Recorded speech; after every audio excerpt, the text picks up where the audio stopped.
Bom dia, boa tarde, boa noite.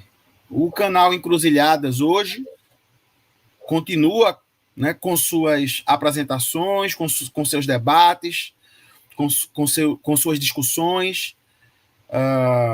Desta vez, retomando um programa que teve bastante êxito, realizado com o professor Alexandre Silva de Jesus, que é nosso sócio aqui nesse projeto.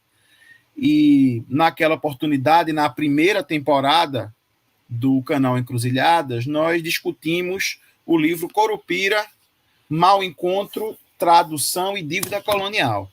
Né? E aí, Alex agora nos brinda com a continuidade de suas reflexões sobre a questão colonial, né? Sobre a atualidade do que ele vai chamar de ferida colonial. Então, o programa de hoje é uma tentativa de retomar um pouco esse diálogo de modo mais rápido sobre o percurso, né, sobre o pensamento em movimento para dar conta de demandas importantes que nos ajudam a entender a nossa atualidade. Né? Esse mundo, esse tempo difícil que nós vivemos hoje. Né? Então, Alex, como surgiu essa ideia, não é, de escrever sobre a ferida colonial, né? Quer dizer, a que esse livro responde? Qual é a demanda desse livro? Pronto, Lucas. Boa tarde, boa noite, bom dia, né, a todas e a todos.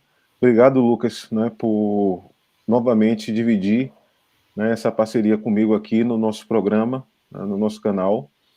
E foi importante, né, você começar fazendo referência ao Curupira, né, porque o que estava ali em jogo no Curupira era tentar, né, observar como a experiência de tradução, né, da linguagem encetava a dívida colonial, né, que eu me refiro aí no subtítulo do livro. Né? E a ferida, né, que é algo que está o tempo todo rodeando o livro, na realidade ela é a causa do livro, né? O livro orbita, tem a sua razão de ser, o Curupira tem a sua razão de ser, justamente porque o seu autor acredita, né, que exista não apenas uma ferida colonial, mas que ela seja atual, ela não seja histórica, no sentido de que, né, um hiato entre nós e ela se passou. Né? Mas os primeiros leitores, né, do Curupira tinham a impressão de que iam encontrar no livro a definição de ferida colonial. Né? E essa definição não ocorre, não acontece. Na realidade, eu parto do pressuposto que existe. Né? Ela movimenta, mas ela não está ali definida. Né? Então, uma das coisas que esse texto, esse pequeno ensaio responde, é justamente ao livro Curupira. Né? Se a dívida é um efeito da ferida colonial, então dizer um pouco, né, o que é que eu penso, como é que eu articulo, como é que é a minha urdidura no pensamento sobre o que seja a ferida colonial, acabou se tornando, né, uma espécie de imperativo. Né? Nesse meio tempo, um grupo de estudos que eu colaboro, que é o grupo de estudos periféricas, é um grupo de estudos de um pessoal bem moço da pós-graduação de Sociologia da Universidade Federal da Bahia, da UFBA, né, me convidaram para fazer parte desse grupo, e esse grupo ofereceu, há 2 anos atrás, um conjunto de seminários abertos, né, sobre uma série de temas, e essa foi a primeira oportunidade que eu tive, quando eles me convidaram, para sistematizar um pouco o que é que eu estava chamando de ferida colonial. Né? Então, o texto desse ensaio, na realidade, ele começa a ser gestado nessa sistematização, nessa primeira sistematização que eu faço para esses seminários abertos, né, do Periféricas, e que me permitiu pela primeira vez fazer uma apresentação mais fechada disso. Né? Eu testei depois em outros encontros, em outras aulas, né, esse texto, distribuí com alguns amigos, né, você entre eles, né, o GO e tantos outros, né, e ele chegou então ao formato final, né, que está sendo publicada agora pela Titivirus, né? Então, ele responde inicialmente a essa demanda que o Curupira colocou, né? E do ponto de vista formal, da formalidade dele agora, ele se apresenta, não sei se você vai ter a oportunidade de mostrar a contracapa dele, ele responde ao edital, né, de 2021 da Lei Aldir Blanc, né, onde eu fui contemplado e pude produzir essa parceria com a Titivirus Editora, e nós estamos publicando hoje à noite, né, a partir de hoje à noite, no site da editora. O texto vai estar disponível, né, para quem quiser baixar e ter acesso a ele. Então é isso, né? Alex, a noção de dívida, né, de dívida e depois de ferida, ela é uma metáfora poderosa, né, porque ela indica em alguma coisa que está doendo no presente, né, e que pode ser resolvido, uma dívida pode ser paga, uma ferida pode ser curada, mas algumas vezes há dívidas e feridas que a gente não consegue resolver, né? Fala um pouco dessa passagem de uma metáfora do campo, digamos, econômico para uma metáfora do campo mais biológico, do corpo, né? Okay. Até porque as dívidas também são traduzidas em feridas, e as feridas também podem ser, também são herdadas, né? Também são herdadas, né? Isso. Então, como é que foi esse processo de gestação desse conceito? A questão da dívida, né, estava muito relacionada à minha percepção de que o modo como a maquinaria colonial opera a linguagem na tradução, né, faz com que o sujeito colonizado se sinta moralmente devedor da maquinaria colonial e dos sujeitos que moem, né, que botam para funcionar, né, essa maquinaria. Então, foi bom você tocar nessa questão da dívida e da ferida e lembrar que tanto feridas como dívidas são coisas que são possíveis de pagar. E a minha sugestão no Curupira, né, após a análise da documentação, né, de como ao longo dos séculos, né, os viajantes, os cientistas, os antropólogos de dentro, né, da experiência brasileira trataram, né, ou provocaram, produziram Curupira, a minha provocação era que a dívida colonial ela se distingue de outras dívidas justamente porque ela tem um desejo, uma pulsão de vitalicidade. Né? O que se deseja, né, o modo como a maquinaria colonial excreta, né, o endividado, ela o faz de uma maneira que, se possível, ele possa continuar de forma vitalícia endividado. Né? Isso é uma posição material, né, econômica, como você destacou, e a gente pode pensar, por exemplo, no Haiti. O Haiti é um país que, embora tenha conseguido a autonomia formal, né, o reconhecimento formal da sua autonomia, é um país que nunca pôde se exercer com autonomia em função da sua dívida econômica, e a documentação histórica demonstra que a produção dessa dívida foi feita de maneira, né, para que ela não pudesse ser paga. Então, essa manifestação da dívida, ela se manifesta, não é economicamente, mas ela também funciona na economia do inconsciente, né? Então, ela é uma dívida também subjetiva. Moralmente, você se sente comprometido, e moralmente o afeto que lhe atravessa impede com que você se libere, não é, dessa dívida. A ferida colonial, não é, que é a simetria fundamental que torna possível essa dívida emergir, a ferida colonial, ela também até aqui tem tido essa característica de ser uma pulsão vitalícia, né? Daí a possibilidade de afirmar a sua atualidade, né? Nós passamos por um processo formal de descolonização, Entretanto, os efeitos da experiência colonial, eles não foram ultrapassados, né? De modo que eu geralmente rubrico essa nossa atualidade como uma atualidade decolonial, mas quem tiver acesso ao ensaio, não vai perceber que eu escrevo decolonial como se fosse descolonial, mas coloco uma barra, né, no S, para que na pronúncia, né, apareça como decolonial. E essa supressão do S é tanto para falar de uma descolonização incompleta, que começou, mas que não teve seu fim, e a minha sugestão é que essa incompletude é a sua razão de ser, ou seja, não é um erro político, não é um erro de cálculo político, não é um desvio de uma trajetória histórica, mas é o resultado mesmo de um desejo político que um processo de descolonização começasse e não chegasse ao seu termo. Então, o decolonial fala desse processo incompleto e essencialmente incompleto. Ele está aí para ser incompleto, né? E a dívida colonial, então, se assenta sobre essa ferida. E essa ferida nada mais é do que a simetria fundamental que o encontro colonial estabeleceu entre tipos humanos. E no nosso caso, né, no nosso episódio mais recente, né, que é a experiência colonial moderna, não é, essa simetria se assentou sobre a raça, sobre a ideia de raça.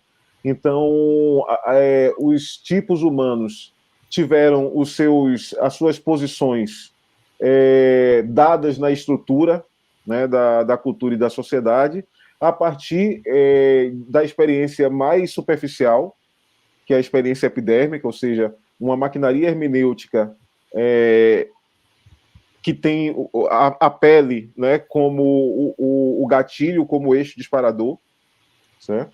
E a assimetria, né, que foi produzida nesse encontro e que se assentou no primeiro momento entre escravos e senhores, ela tem a sua continuidade na atualidade nas relações assimétricas, estruturalmente assimétricas entre negros e brancos, ou entre brancos, numa determinada perspectiva, entre brancos e outros grupos racializados, e, em outra perspectiva ainda, entre negros e não brancos, né?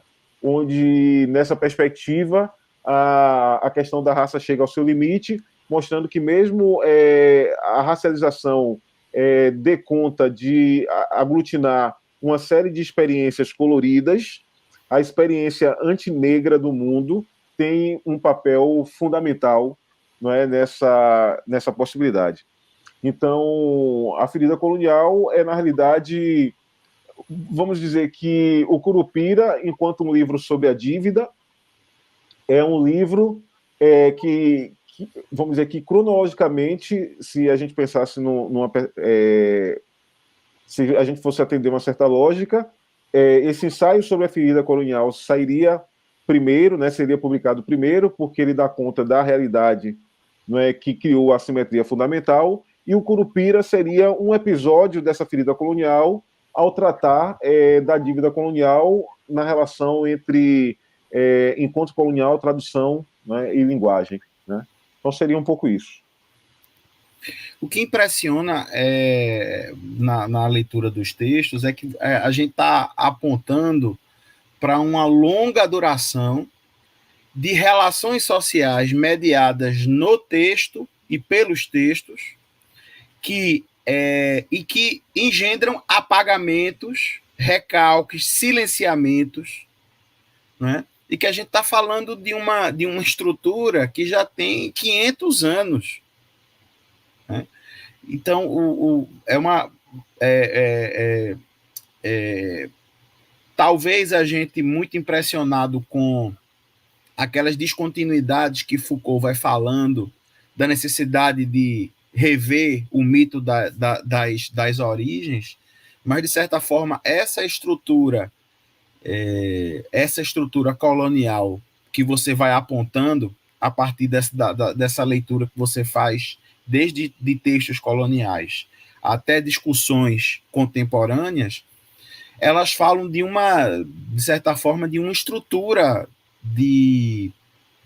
social né, de naturalização de enormes desigualdades, né, e de uma naturalização da violência, e que num objeto que aparentemente é trivial, né, como Curupira, ela aparece com toda a sua inteireza, com toda a sua violência, né? Isso é algo que impressiona no seu texto, né? Alex, eu queria te perguntar também sobre essa capa, né? A gente está falando sobre ferida colonial e a gente sabe que as capas dos livros, quando bem pensadas ou quando pensadas, até quando não são bem pensadas, elas têm elas engendram diálogos com os conteúdos, né? Com o conteúdo das páginas, né?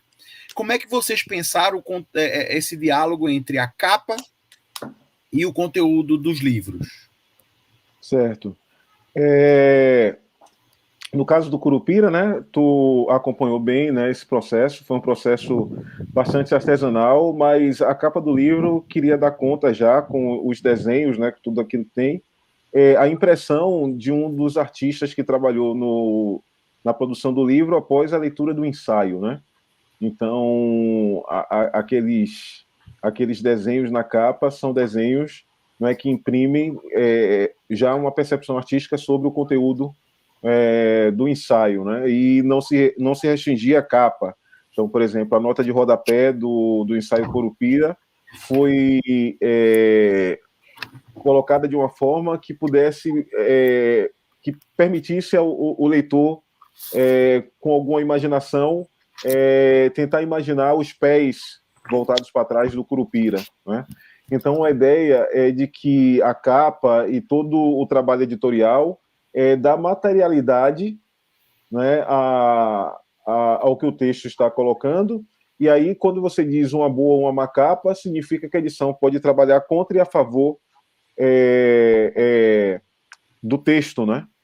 E que cada uma dessas coisas, o trabalho editorial, as imagens que são produzidas, elas podem ser pensadas como obras em si mesmas, né? Como arte, como artes em si mesma, né? E o Curupira, eu acho que traduz muito isso, desde o trabalho editorial, desde o trabalho, né, do artista, passando pelo pós-fácil, não é? Que diferente de outros pós-fácios, não é fácil, não é, para o livro, porque entra em embate no livro. Então há uma autonomia e um processo artístico que junto, não dá uma urdidura, uma integridade, mas uma integridade que é múltipla, né, que tem essa multiplicidade aí. No caso da capa, e aí eu acho que é importante colocar, né, esse ensaio aqui é um ensaio que ele passou por muitos percalços, né? A gente teve um tempo bastante curto, não é, para trabalhar com ele quando ele chegou efetivamente na editora. Então isso deu muito pouco tempo para que o editor pudesse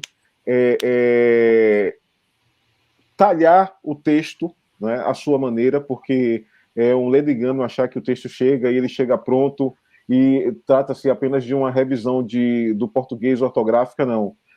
Ou lógica, né? Há também decisões estéticas, uma série de coisas, né? E houve muito pouco tempo, então, para que eu e o Rodrigo conversássemos, mas uma das coisas que é importante aí é essa ideia de desgaste que o livro passa, né? E conversando com você nos bastidores, né, você chamava a atenção de que esse desgaste ou essa ferida, que também lembra, não fica tão óbvia assim. E aí eu acho importante você ter colocado isso, Lucas, porque mesmo que não tenha sido a intenção de Rodrigo, eu prefiro um momento em que a gente possa estar todos reunidos para que ele, como editor, não possa falar, né, justamente por ser o livro que ele menos teve, né, a sua força editorial estampada, mas se a capa não deixa óbvio a ferida, pode lembrar a ferida, a antiquidade, um certo desgaste, mas não deixa isso exatamente óbvio, ou de forma inversa, como você estava lembrando, né? Geralmente essa rasura, essa coisa comida aparece mais do lado esquerdo do que não é do lado direito. Eu acho que se for um erro, esse erro é o erro mais acertado de todos, porque a capa então está traduzindo a ambivalência da realidade colonial, da atualidade colonial, do discurso colonial. É uma coisa que é muito explícita para uns e quase que apagada, não é, para outros, justamente por aquilo que eu falava para você antes, a posicionalidade dos sujeitos, não é? Então, ser negro e ser branco não é apenas duas cores de pele, mas duas clausuras que o ser experimenta na atualidade, né? E enquanto o ser negro é aquele ser onde o negro eclipsa o ser, né? E quem lê o ensaio vai perceber que eu escrevo ser negro com o ser sempre minúsculo e o negro em maiúsculo, para o negro eclipsar, né, o ser. E o ser branco, eu sempre escrevo o ser em maiúsculo e o branco, né, em minúsculo, justamente para a ideia de que o ser eclipsa o traço de racialidade do branco. Então, ao fazer isso, ou seja, você criar dois sujeitos distintos em função da racialidade, mas que a racialidade investe eles de forma inversa. Então, enquanto o negro ele é atravessado desde o começo pela racialidade, de modo que a pergunta para ele é: tudo é racismo? Né? O problema é tudo ou quase tudo é racismo. Para o branco, ele é atravessado da racialidade de tal forma que os traços dessa racialidade são apagados a ponto de ele dizer que nada ou quase nada é racismo. Né? Então, a percepção extrema ou a falta de percepção extrema não é boa vontade ou má vontade, mas resultado da pura distância das posicionalidades dos sujeitos. Né? Então, se a capa consegue traduzir um mais ou menos, ou seja, um mais ou menos explícito, né, ela acaba convergindo para essa ambivalência, né, que se traduz na experiência colonial em sua inteireza, né, que atravessa a experiência colonial em sua totalidade. Você falando sobre esses desafios de publicar o livro num tempo curto, exíguo, como você falou, me lembrou também do fato de que esse livro ele é também produto de uma política pública criada durante a pandemia, né? Que é a Lei Aldir Blanc.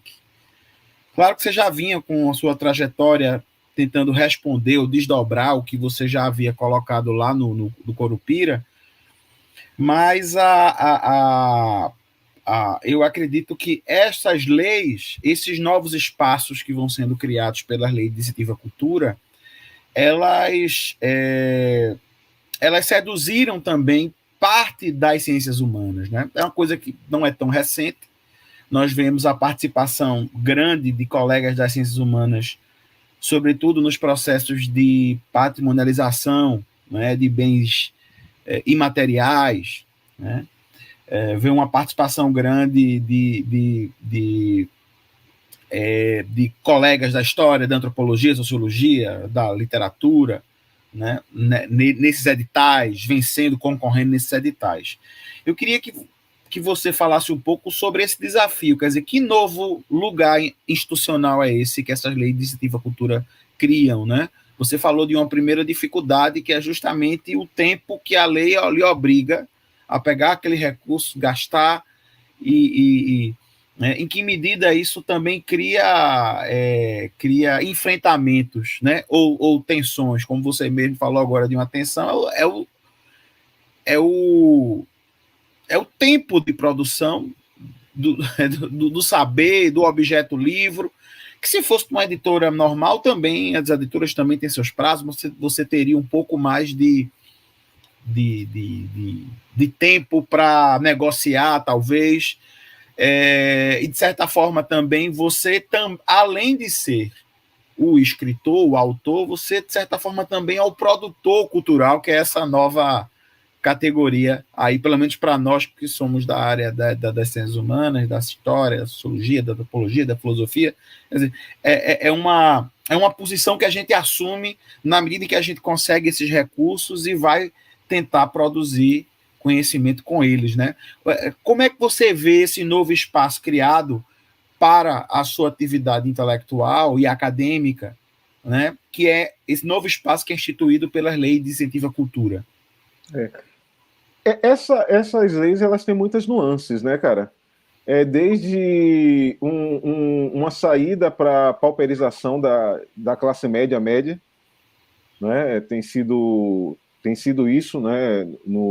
Pelo menos nas últimas 2 décadas, tem sido uma solução para da classe média, uma solução de trabalho para uma classe média que não consegue, né, ou o trabalho formal, ou se manter com o trabalho formal, né, e esses editais, né, acabam se traduzindo nesse lugar, e isso acaba reproduzindo, já que a gente está falando sobre ferida colonial, acaba produzindo, né, uma série de dispositivos, né, dessa atualidade, onde a cultura popular, os populares da cultura popular continuam sendo o insumo, né, mas efetivamente quem consegue manter um certo padrão de vida digna nesse processo é o produtor cultural, que se confunde então com essa, em geral, se confunde com essa classe média, né? Mesmo E quando com o intelectual, né? O se confunde com o produtor, intelectual, o exatamente. produtor pode ou não ser intelectual. O produtor pode ser aquele que está administrando tudo, que é o dono Exatamente. do projeto. Exatamente. Mas, via de regra, cada vez mais intelectuais têm Exatamente. também essa tarefa por necessidade mesmo. Por necessidade, exatamente. Essa necessidade faz com que o problema dos prazos seja um problema sério, mas não um problema que ele não conheça, porque submeter-se aos editais de publicação de livros nas universidades, você vai cair também no mesmo problema do prazo exíguo, né? Se a gente extrapolar a produção intelectual para outras coisas que não seja exatamente a produção de livros, por exemplo, a orientação do PIBIC, né, muitas vezes a pesquisa começa a ganhar um gás quando o PIBIC está terminando, né? E você tem um prazo ali, não é, que você precisa dar conta, porque você não sabe o que vai achar no caminho, não é, quais são os obstáculos, né? Se o caminho é mais ou menos escarpado. Então, essa questão do prazo é uma questão geral que não é o que mais assusta, né? Mas eu vejo duas coisas aí. Eu vejo,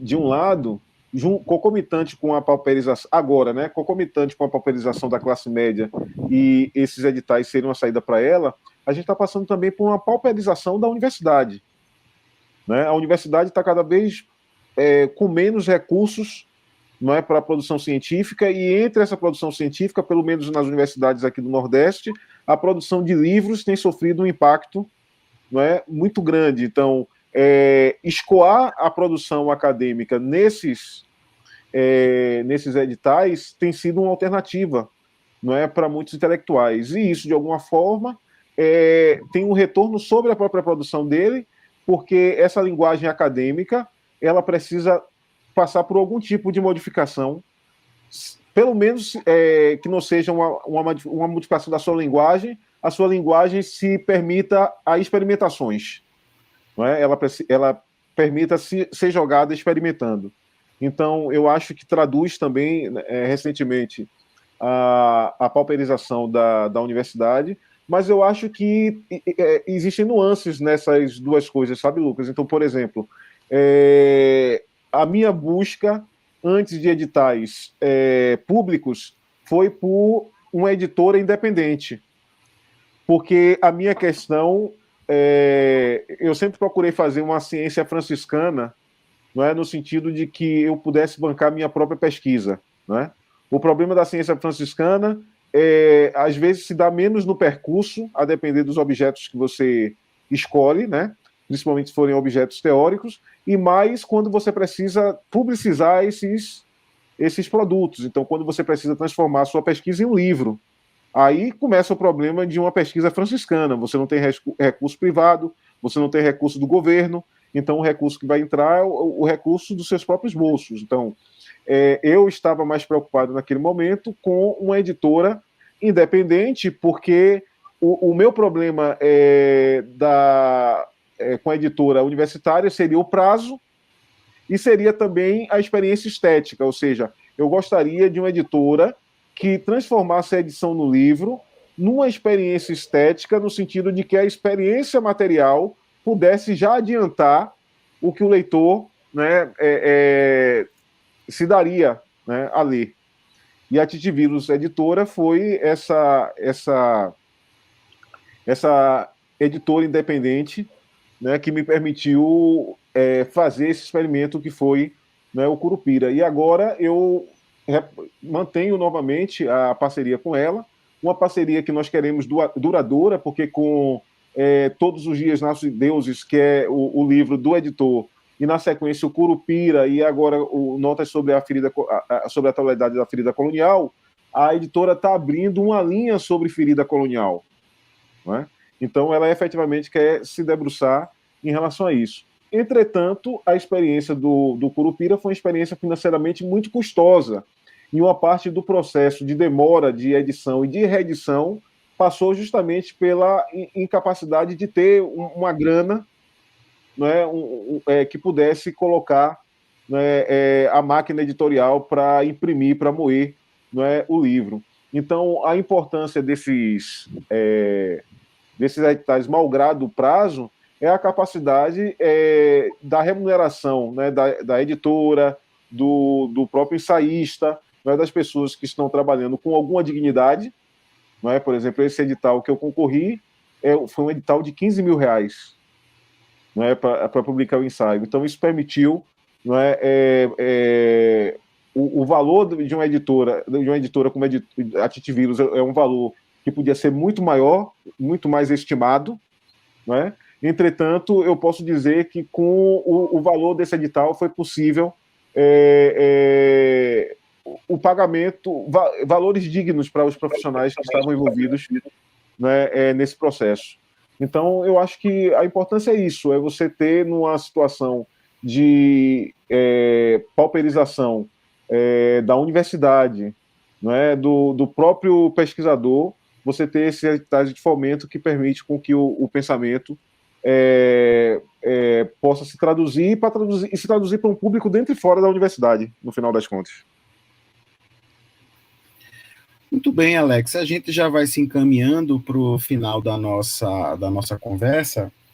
Eu queria que você pudesse se despedir e falar, mesmo que rapidamente, sobre como é que a noção de ferida colonial pode nos ajudar a enfrentar esse 2022, né, que é cheio de desafios políticos, eleitorais, existenciais, pandêmicos.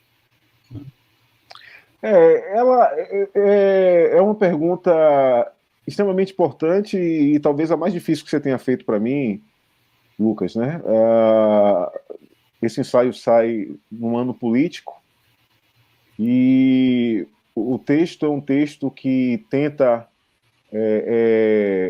através de tentar fazer um arco, né, de um percurso histórico, e aí notas porque são anotações mesmo, né, tudo isso sugere uma pesquisa onde eu possa demonstrar com mais rigor tudo toda a sugestão que eu faço aí no ensaio.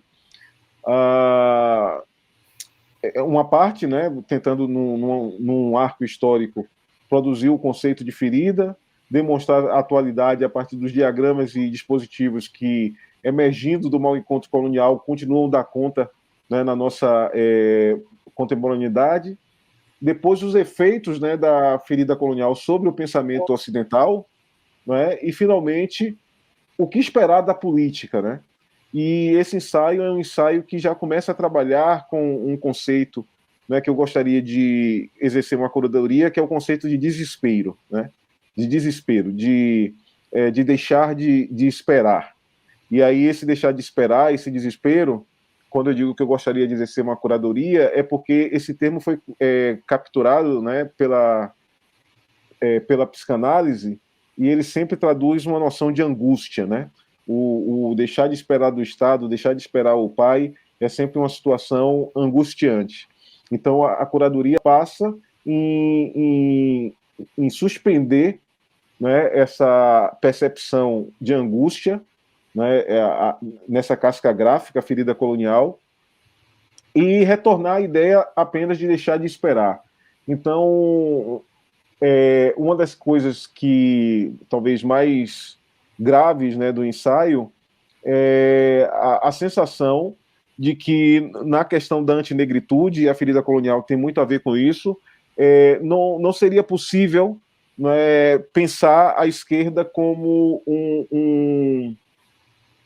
um aliado natural, ou que essa solidariedade seja natural, né? A despeito do discurso e a despeito das práticas, né? Então, essa percepção tem uma gravidade, né, muito forte num ano como um ano eleitoral, e eu sinto, inclusive, o dever de dizer isso e, ao mesmo tempo, de dizer que, para mim,